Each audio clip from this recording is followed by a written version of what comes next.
एक जंगल था जहां सभी जानवर मिलजुल कर रहा करते थे। सभी जानवर जंगल के नियम का पालन करते और हर त्योहार साथ में मनाते थे।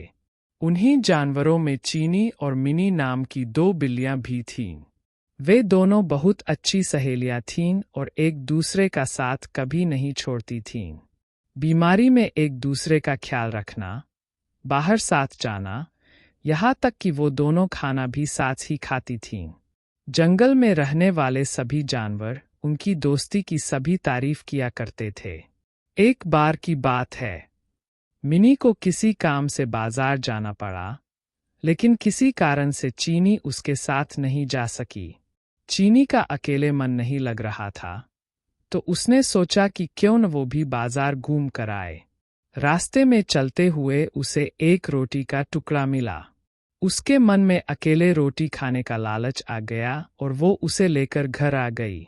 जैसे ही वह रोटी के टुकड़े को खाने वाली थी, तभी अचानक मिनी आ गई। मिनी ने उसके हाथ में रोटी देखी तो उससे पूछने लगी कि चीनी, हम तो सब कुछ बांटकर खाते हैं और तुम तो मेरे साथ ही खाना खाती थी। क्या आज तुम मुझे रोटी नहीं दोगी? चीनी ने मिनी का देखा तो डर गई और मन ही मन मिनी को कोसने लगी।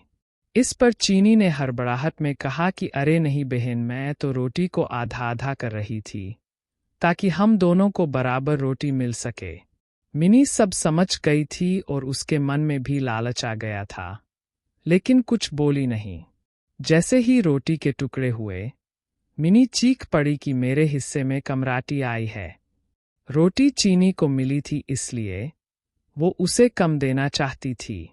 फिर भी वो बोली कि रोटी तो बराबर ही दी है।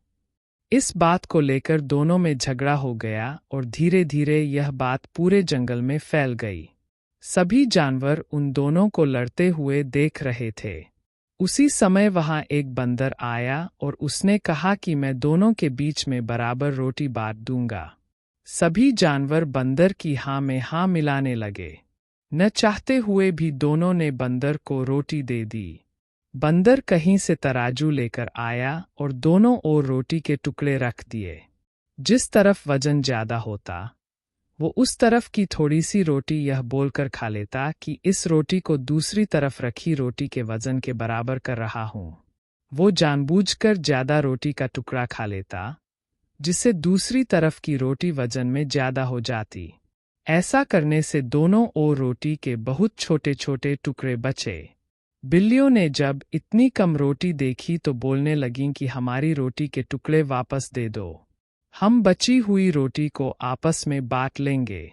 तब बंदर बोला कि अरे वाह, तुम दोनों बहुत चालाक हो, मुझे मेरी मेहनत का फल नहीं दोगी क्या? ऐसा बायलकर बंदर दोनों पलड़ों में बची हुई रोटी के टुकड़ों को खाकर चला गया और दोनों बिल्लियां एक दूसरे का मुंह ताकती रह गईं। कहानी से सीख, हमें कभी भी लालच नहीं करना चाहिए। जो कुछ भी हमारे पास है, हमें उससे ही संतोष करना चाहिए और आपस में मिलजुल कर रहना चाहिए। लालच करने से जो हमारे पास है, उससे भी हाथ धोना पड़ सकता है।